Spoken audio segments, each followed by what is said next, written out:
ഇപ്പോൾ മാടമ്പിക്കും മാടമ്പിത്തരം മാത്രമേ ആ തരത്തിൽ സ്വഭാവം മാത്രമേ പ്രകടിപ്പിക്കാൻ പറ്റുള്ളൂ. അതുകൊണ്ട് അദ്ദേഹം CPM-ലായാലും ശരി, UDF-ന്റെ സ്ഥാനാർത്ഥിയായാലും ശരി, ഇനി ഒരു പാർട്ടിയുടെയും നേതാവല്ലെങ്കിൽ പോലും അദ്ദേഹം ആ മാടമ്പിത്തരത്തിൽ തന്നെ ആയിരിക്കും എല്ലാ ആളുകളോടും മറുപടി പറയുന്നത്. ശശി എന്ന് പറയുന്ന PK ശശി യഥാർത്ഥത്തിൽ പാലക്കാട്ടുകാരുടെ ശരിക്കും അപമാനകരമായ ചില പേരായി മാറുന്നു എന്നുള്ളതാണ്. അപമാനകരമായ ഒരു പേരാണ് PK ശശി എന്നുള്ളത്. ഒട്ടും ജനകീയതയില്ലാത്ത ഈ നേതാവ് എങ്ങനെയാണ് ഇത്തരത്തിലുള്ള ഈ വിഘടിത ഗ്രൂപ്പുകളെയൊക്കെ സംഘടിപ്പിച്ചുകൊണ്ട് മുന്നോട്ട് പോകുക എന്നുള്ളതിൻ്റെ ഏറ്റവും വലിയ ഉദാഹരണമാണ് ഇന്നലത്തെ അദ്ദേഹത്തിൻ്റെ പ്രകടനം എന്ന് തന്നെ അവർ റിപ്പോർട്ടറാണ് എന്നുള്ളത് കൊണ്ടും അവർ മാധ്യമ പ്രവർത്തകയാണ് എന്നുള്ളത് കൊണ്ടും അവരുടെ സ്ത്രീത്വം എന്ന് പറയുന്നത് മറ്റൊന്നാണല്ലോ. അതുകൊണ്ട് അവർക്കെതിരെ ഇത്തരത്തിലുള്ള അധിക്ഷേപപരമായ ഒരു പരാമർശം നടത്തിയ PK ശശിക്കെതിരെ യഥാർത്ഥത്തിൽ പോലീസിൽ പരാതി കൊടുക്കേണ്ടതാണ്, അദ്ദേഹത്തിനെതിരെ നടപടി എടുക്കേണ്ടതാണ് എന്നുള്ളത് തന്നെയാണ് എൻ്റെ അഭിപ്രായം. രാജേഷ് നമസ്കാരം. രാജേഷ്, ഇന്നലെ PK ശശി ഒരു മാധ്യമ പ്രവർത്തകയോട് അപമര്യാദയായി പെരുമാറിയ സംഭവം ഇന്നലെ രാത്രി റിപ്പോർട്ട് ചെയ്യപ്പെട്ടതാണ്. പക്ഷേ ഇന്ന് ഈ സമയമായിട്ടും കേരളത്തിലെ ഒരു മുഖ്യധാരാ മാധ്യമങ്ങളും ഈ ഒരു വിഷയം ചർച്ചയ്ക്കെടുക്കുന്നില്ല എന്ന് പറയുമ്പോൾ ഈ മാധ്യമ പ്രവർത്തകർക്കൊക്കെ PK ശശിയെ ഭയമാണോ എന്ന് നമ്മൾ സംശയിക്കേണ്ടിയിരിക്കുന്നു. നമ്മളിതിപ്പോൾ ചർച്ച ചെയ്യാൻ വേണ്ടിയിട്ടിരിക്കുന്നതിന് ഒരു 30 മിനിറ്റ് മുമ്പ് മാത്രമാണ് News 18 തന്നെ ഇത് ഒരു വാർത്തയാക്കി കൊണ്ടുവരുന്നത് എന്ന് പറയുമ്പോൾ നമ്മുടെ മാധ്യമ പ്രവർത്തകർ ഭയത്തിന് അടിമപ്പെട്ടാണോ കഴിയുന്നത്, അതല്ലെങ്കിൽ PK ശശിയുടെ രാഷ്ട്രീയത്തിന് വേണ്ടിയിട്ടാണോ ഇവരൊക്കെ നിലകൊള്ളുന്നത് എന്ന് പോലും നമ്മൾ സംശയിക്കേണ്ടിയിരിക്കുന്നു. എങ്ങനെ നോക്കിക്കാണുന്നു ഈ സംഭവത്തെ? ഈ PK ശശി എല്ലാ കാലത്തും നമ്മൾ പറഞ്ഞുകൊണ്ടിരിക്കുന്ന സംഭവം അദ്ദേഹം ഒരു മാടമ്പിയാണ്.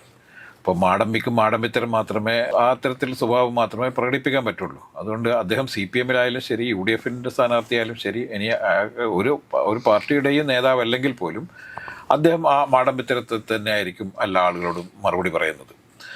ഈ വിഷയത്തിൽ തന്നെ അവരെ പുള്ളി ശരിക്കും പ്രകോപിപ്പിച്ചുകൊണ്ടാണ് ഈ ചോദ്യങ്ങൾ ചോദിച്ചത് എന്നുള്ളതാണ് അതിലൊരു വലിയ ആരോപണമായി വരുന്നത്. കാരണം തീവ്രത അളക്കുന്നതുമായി ബന്ധപ്പെട്ട് ഈ കോൺഗ്രസ് അദ്ദേഹം CPM-ന്റെ നേതാവായിരിക്കുന്ന സമയത്ത് VD സതീശൻ, പ്രതിപക്ഷ നേതാവ് VD സതീശൻ അദ്ദേഹത്തെ ഏറ്റവും കൂടുതൽ ടാർഗറ്റ് ചെയ്തിരുന്നു നമുക്കറിയാം. എല്ലാ സമയത്തും എന്ത് വിവാദം ഉണ്ടാകുമ്പോഴും ഈ PK ശശിയുമായി ബന്ധപ്പെട്ട തീവ്രത അളക്കുന്ന മെഷീനെ കുറിച്ചൊക്കെ സംസാരിക്കാറുണ്ടായിരുന്നു. ഈ ഒരു ചോദ്യമാണ് അദ്ദേഹത്തെ പ്രകോപിപ്പിച്ചതെന്നുള്ളതാണ്. പക്ഷേ തെരഞ്ഞെടുപ്പ് സമയത്ത് പല വിധത്തിലുള്ള ചോദ്യങ്ങളുണ്ടാവും. ആ ചോദ്യങ്ങളൊക്കെ നേരിടാൻ പറ്റുമ്പോഴാണല്ലോ സ്ഥാനാർത്ഥി കുറച്ചും കൂടി ജനകീയമാവുന്നത്. പക്ഷേ അദ്ദേഹത്തിന് ഒരിക്കലും അത്തരത്തിലൊരു ജനകീയ സ്വഭാവമില്ല. മറിച്ച് ഞാൻ വലിയ നേതാവാണ് എന്നും ഞാൻ പറയുന്നത് കേട്ടാൽ മതി, അല്ലെങ്കിൽ എൻ്റെ തീരുമാനമാണ് അന്തിമമായ തീരുമാനം, എന്നെ ചോദ്യം ചെയ്യാനൊന്നും ഇവിടെ ഭൂമി മലയാളത്തിൽ ആരും ജനിച്ചിട്ടില്ല എന്നുള്ള ഒരു രീതിയാണ് കാലങ്ങളായിട്ട് PK ശശി കൊണ്ടു നടന്നിരുന്നത്. നമുക്കറിയാം അദ്ദേഹം ഷൊർണൂർ MLA ആയിരിക്കുന്ന സമയത്താണ് ആദ്യമായി അദ്ദേഹം മത്സരിച്ച് ജയിക്കുന്നത്. ഷൊർണൂർ തെരഞ്ഞെടുപ്പിലാണ്. ഷൊർണൂർ MLA ആയിരിക്കുന്ന സമയത്താണ് അദ്ദേഹത്തിനെതിരെ DYFI തന്നെയുള്ള ഒരു വനിതാ നേതാവ് ഒരു പാർട്ടിക്ക് പരാതി കൊടുക്കുകയും പാർട്ടി ആ പരാതിയെക്കുറിച്ച് അന്വേഷിക്കുക. AK ബാലനും PK ശ്രീമതി ടീച്ചറും ആയിരുന്നു പിന്നെ പീഡനവുമായി ബന്ധപ്പെട്ട് ഉള്ള പരാതിയിൽ അന്വേഷണം നടത്തിയിരുന്നത്, അവിടെ തെളിവെടുപ്പൊക്കെ നടത്തിയിരുന്നത്. അപ്പോൾ ടീച്ചറും AK ബാലനും അവസാനം കൊടുത്ത റിപ്പോർട്ടിൽ പറഞ്ഞത് അത് വളരെ തീവ്രത കുറഞ്ഞ പീഡനമായിരുന്നു എന്നുള്ളതാണ്. അതാണ് പിന്നീട് വലിയ രീതിയിൽ ചർച്ചയാക്കപ്പെട്ടതൊക്കെ. ഇക്കാലത്തൊക്കെ CPM അദ്ദേഹത്തിനെ പ്രൊട്ടക്റ്റ് ചെയ്യുകയൊക്കെ ചെയ്തു എന്നുള്ളത് നമ്മൾ ചർച്ച ചെയ്യേണ്ട വിഷയം തന്നെയാണ്. കാരണം ഇത്രയേറെ മാടമ്പിത്തരം കാണിക്കുന്ന ഒട്ടും ജനകീയതയില്ലാത്ത ഒരാളിനെ എങ്ങനെയാണ് പാർട്ടി വളർത്തി ഇത്രയും വലിയ നേതാവാക്കി കൊണ്ടുവന്നുള്ളത്. നമ്മൾ പിന്നെ കാണുന്നത് അദ്ദേഹം രണ്ടാമത്തെ തെരഞ്ഞെടുപ്പിൽ അദ്ദേഹത്തിന് അവിടെ സീറ്റ് നിഷേധിക്കുകയും ഈ അദ്ദേഹത്തിനെതിരെ ചില അച്ചടക്ക നടപടികളൊക്കെ സ്വീകരിക്കുകയും പിന്നീട് ഷൊർണൂരിൽ അദ്ദേഹത്തിന് സ്ഥാനാർത്ഥിയാക്കാതിരിക്കുകയായിരുന്നു. പക്ഷേ പിന്നെ നമ്മൾ കാണുന്നത് കുറച്ചും കൂടി വലിയ പദവിയിലായിരുന്നു. KTDCന്റെ ചെയർമാനായിട്ടാണ് അദ്ദേഹം. ഇന്നലെ നടത്തിയ ഒരു പ്രസംഗത്തിൽ അദ്ദേഹം പറയുന്നുണ്ട്, എനിക്ക് പിണറായി വിജയനെ ഒരിക്കലും തള്ളിപ്പറയാൻ പറ്റില്ലെന്നും അദ്ദേഹവുമായി എനിക്കുള്ള ബന്ധം വലിയ മറ്റ് രാഷ്ട്രീയത്തിലേക്കൊക്കെ അപ്പുറത്തേക്കുള്ളൊരു ബന്ധമാണ് എന്നൊക്കെ ഇന്നലെ വികാരതനായൊക്കെ സംസാരിക്കുന്നുണ്ടായിരുന്നു. അപ്പോൾ പാർട്ടിക്കുള്ളിലുള്ള കുറേ ആളുകളാണ് എനിക്കെതിരെ ഗൂഢാലോചന നടത്തിയെന്നോ അങ്ങനെയാണ് ഞാൻ പാർട്ടിക്ക് പുറത്തു പോയെന്നൊക്കെ പറയുമ്പോഴും ഇദ്ദേഹത്തിൻ്റെ സ്വഭാവത്തിലൊരു മാറ്റവും വന്നിട്ടില്ല എന്ന് കൂടി നമ്മളിൽ കാണേണ്ടതുണ്ട്. അതുകൊണ്ട് ഈ തെരഞ്ഞെടുപ്പ് സമയത്തല്ലെങ്കിൽ പോലും ഒരു പബ്ലിക്കിനോട് എങ്ങനെ സംസാരിക്കണം, അല്ലെങ്കിൽ ഒരു വനിതാ മാധ്യമ പ്രവർത്തകയോട് ഏത് രീതിയിലൊക്കെ പെരുമാറണം എന്നതിനെ കുറിച്ചിട്ട് PK ശശി ഇനിയും പഠിക്കേണ്ടിയിരിക്കുന്നു വേണം നമ്മൾ ഈ അദ്ദേഹത്തിന്റെ പ്രതികരണം കാണുമ്പോൾ മനസ്സിലാക്കാൻ. അല്ല, ഞാനൊരു കാര്യം ചോദിച്ചോട്ടെ. കാരണം എന്താ വെച്ച് കഴിഞ്ഞാൽ ഈ CPM-ന് എന്നും ബാധ്യതയായിരുന്ന ഒരു വ്യക്തി തന്നെയാണ് ഈ പി കെ ശശി എന്ന് പറയാതിരിക്കാൻ വേണ്ടിയിട്ട്. ആദ്യ കാലഘട്ടങ്ങളിലൊക്കെ CPM-ന് വേണ്ടി ഒരുപാട് പ്രവർത്തനങ്ങളൊക്കെ കാഴ്ചവെച്ചിട്ടുള്ള ഒരു സഖാവാണ് പി കെ ശശി. പക്ഷേ എങ്കിൽ തന്നെയും ഈ രാഹുൽ മാങ്കൂട്ടം വിഷയവുമായി ബന്ധപ്പെട്ടിട്ട് ഒരു ആരോപണം ഉയർന്നു വന്ന സമയത്ത് ഈ കോൺഗ്രസ്സുകാരെല്ലാം CPM-നെ പ്രതിരോധിക്കാൻ വേണ്ടിയിട്ട് എടുത്തുപയോഗിച്ചിരുന്ന ഒരു വ്യക്തിയാണ് ഈ പി കെ ശശിയുടെ തീവ്രത കുറഞ്ഞ പീഡനം എന്ന് പറയുന്നത്. ഇത് പല സമയങ്ങളിലും VD സതീശൻ തന്നെ പറഞ്ഞിട്ടുണ്ട്, നിങ്ങളുടെ തീവ്രത കുറഞ്ഞ ഒരുത്തൻ അവിടെ ഉണ്ടല്ലോ എന്നുള്ള രീതിയിൽ പറഞ്ഞിട്ടുണ്ട്. അപ്പോൾ ഇന്നലെ ആ മാധ്യമപ്രവർത്തകർ ചോദിച്ചത് മറ്റൊന്നുമല്ല, VD സതീശൻ താങ്കളെക്കുറിച്ച് താങ്കൾ നടത്തിയിട്ടുള്ള പീഡനം തീവ്രത കുറഞ്ഞ പീഡനമാണ് എന്ന് പറഞ്ഞിട്ടുണ്ടല്ലോ, അതിനെക്കുറിച്ച് താങ്കൾക്ക് എന്താണ് പറയാനുള്ളത്? ഇപ്പോൾ തീവ്രതയെക്കുറിച്ചൊന്നും അവർ സംസാരിക്കുന്നില്ല, ഇതൊക്കെ കോംപ്രമൈസ് ആയോ എന്ന രീതിയിലാണ് ആ മാധ്യമപ്രവർത്തകർ ചോദിച്ചത്. അപ്പോൾ ഇത് പ്രധാനപ്പെട്ട ഒരു വിഷയം തന്നെയല്ലേ? കാരണം എന്താണ് എന്ന് ചോദിച്ചു കഴിഞ്ഞാൽ, ഇന്നലെ വരെ കോൺഗ്രസ്സുകാരെ ഇടതുപക്ഷത്തിന്റെ മുഖത്ത് കരിവാരി തേക്കാൻ വേണ്ടിയിട്ട് ഉപയോഗിച്ചിരുന്ന ഒരു ആ വ്യക്തിയാണ് ഈ പി കെ ശശിയും അദ്ദേഹത്തിന്റെ തീവ്രത കുറഞ്ഞ പീഡനവും എന്ന് പറയുന്നത്. അപ്പോൾ അതിനെയൊക്കെ അഡ്രസ്സ് ചെയ്തിട്ട് തന്നെ വേണ്ട പി കെ ശശി മുമ്പോട്ട് പോകാനായിട്ട്.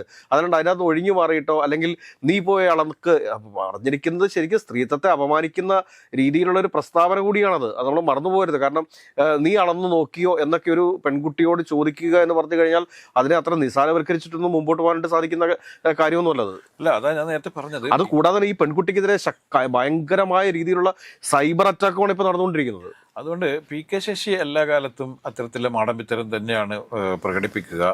എന്തുകൊണ്ടാണ് ആ മാധ്യമപ്രവർത്തക ഇദ്ദേഹത്തിനെതിരെ പരാതി കൊടുക്കാതിരുന്നതെന്ന് കൂടി നമ്മൾ ആലോചിക്കേണ്ടതുണ്ട്. ശരിക്കും ഈ ആ പെൺകുട്ടിയെ അവർ റിപ്പോർട്ടറാണ് എന്നുള്ളത് കൊണ്ടും അവർ മാധ്യമപ്രവർത്തകയാണ് എന്നുള്ളത് കൊണ്ടും അവരുടെ സ്ത്രീത്വം എന്ന് പറയുന്നത് മറ്റൊന്നാണല്ലോ. അതുകൊണ്ട് അവർക്കെതിരെ ഇത്തരത്തിലുള്ള അധിക്ഷേപപരമായ ഒരു പരാമർശം നടത്തിയ പി കെ ശശിക്കെതിരെ യഥാർത്ഥത്തിൽ പോലീസിൽ പരാതി കൊടുക്കേണ്ടതാണ്, അദ്ദേഹത്തിനെതിരെ നടപടി എടുക്കേണ്ടതാണ് എന്നുള്ളത് തന്നെയാണ് എൻ്റെ അഭിപ്രായം. പക്ഷെ ഇതൊക്കെ പറയുമ്പോഴും പി കെ ശശി കുറേ ആളുകൾ ഇപ്പോഴും വലിയ നേതാവാക്കി എന്തുകൊണ്ടാണ് ചുമന്ന് നടക്കുന്നത് എന്നുള്ളത് വലിയ ചോദ്യചിഹ്നം തന്നെയാണ്. ഇപ്പോൾ ഒറ്റപ്പാലത്ത് അദ്ദേഹത്തിന് ഈ UDF സ്വതന്ത്ര സ്ഥാനാർത്ഥിയെ മത്സരിപ്പിക്കുന്നു എന്നുള്ളത് തന്നെ UDF എത്രത്തോളം അപജയം സംഭവിച്ചു എന്നുള്ളതിൻ്റെ ഏറ്റവും വലിയ ലക്ഷണമാണ്. അപ്പം ഞാൻ അയാളുടെ മാത്രം വിഷയത്തിലല്ല പറയുന്നത്.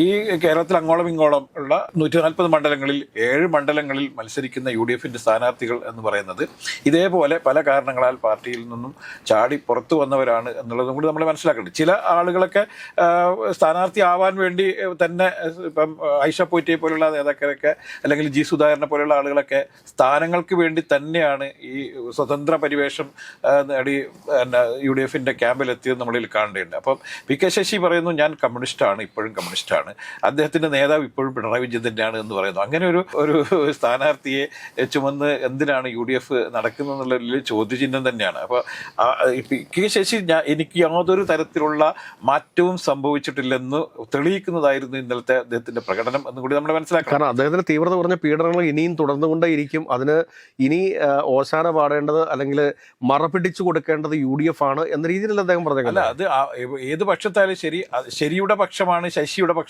എന്നാണ് അദ്ദേഹം പറയുന്നത്. എന്നാൽ ഞാൻ എവിടെയാണ് നിൽക്കുന്നത് അവിടെയാണ് വിജയമെന്നും അവിടെയാണ് ശരിയെന്നും മാത്രമാണ് അദ്ദേഹത്തിന്റെ സിദ്ധാന്തം. അതുകൊണ്ട് ശശി എന്ന് പറയുന്ന പി കെ ശശി യഥാർത്ഥത്തിൽ പാലക്കാട്ടിന്റെ ശരിക്കും അപമാനകരമായ ചില പേരായി മാറുന്നു എന്നുള്ളതാണ്. അപമാനകരമായ ഒരു പേരാണ് പി കെ ശശി എന്നുള്ളത്. അത് അദ്ദേഹം CPM-ൽ നിന്നാലും ശരി, അല്ലെങ്കിൽ CPM എന്ന് മാറി കമ്മ്യൂണിസ്റ്റ് കോൺഫെഡറേഷൻ അങ്ങനെ എന്താണ് ഒരു സംഘടന ഉണ്ടാക്കുകയാണ്. അപ്പോൾ ആ സംഘടന ഈ ഇലക്ഷന് ശേഷം ശക്തിപ്പെടുത്തുമെന്നൊക്കെയാണ് ഇദ്ദേഹം പറയുന്നത്.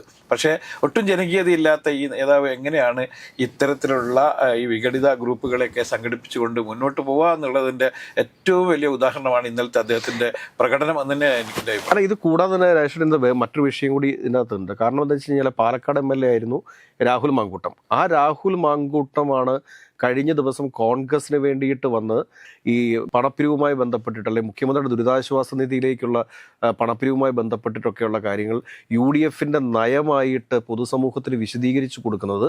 ആ വിശദീകരിച്ചു കൊടുത്തതിന് ശേഷം മാധ്യമപ്രവർത്തകർ KC വേണുഗോപാൽ MP-യോട്, അതായത് കോൺഗ്രസിൻ്റെ സംഘടനാ കാര്യങ്ങളുടെ ചുമതലയുള്ള KC വേണുഗോപാൽ MP-യോട് ചോദിക്കുകയാണ്, രാഹുൽ മാങ്കൂട്ടമാണല്ലോ നിങ്ങൾക്ക് വേണ്ടിയിട്ട് ഇങ്ങനത്തെ ചില വിശദീകരണങ്ങൾ മാധ്യമങ്ങൾക്ക് നൽകിയിട്ടുള്ളത്, അല്ലെങ്കിൽ സോഷ്യൽ മീഡിയയിൽ പത്രികയിലൂടെ നൽകിയിട്ടുള്ളത് എന്ന് ചോദിക്കുമ്പോൾ എന്താ രാഹുൽ മാങ്കൂട്ടത്തിന് UDF വേണ്ടിയിട്ട് പ്രചരണം നടത്തിക്കൂടെ എന്ന് കോൺഗ്രസിൻ്റെ സംഘടനാ ചുമതലയുള്ള ദേശീയ ജനറൽ സെക്രട്ടറി ചോദിക്കുന്ന ചോദ്യത്തിന് മുമ്പിൽ വലിയൊരു ചോദ്യം ഇവിടെ മലയാളികളുടെ പൊതുസമൂഹത്തിന് മുമ്പിൽ ഉയരുകയാണ്.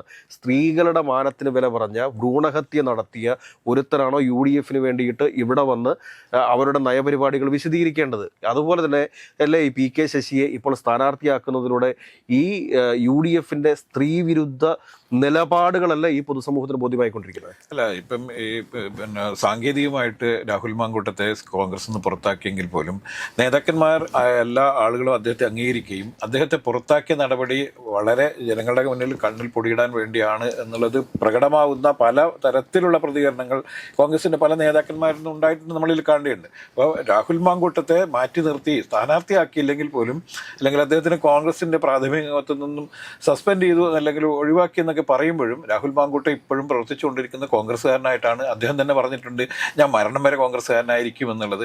അതുകൊണ്ട് സ്വാഭാവികമായിട്ടും ഈ തെരഞ്ഞെടുപ്പിൽ രാഹുൽ മാങ്കൂട്ടത്തിന് മൗനിയായി നിൽക്കാൻ പറ്റില്ല. അതുകൊണ്ടാണ് അദ്ദേഹം ഈ കോൺഗ്രസിന് വേണ്ടിയിട്ട് പ്രവർത്തിക്കുന്നത്. ഇലക്ഷന് ശേഷം രാഹുൽ മാങ്കൂട്ടത്തിൻ്റെ ഈ സസ്പെൻഷൻ നടപടികളെല്ലാം പിൻവലിക്കും. ഭരണത്തിൽ വരികയാണെങ്കിൽ അദ്ദേഹത്തിന് വലിയ രീതിയിലുള്ള അക്കോമഡേഷൻ നൽകും എന്ന് തന്നെയാണ് നമ്മൾ ഈ ഇതിലൂടെ കാണേണ്ടത്.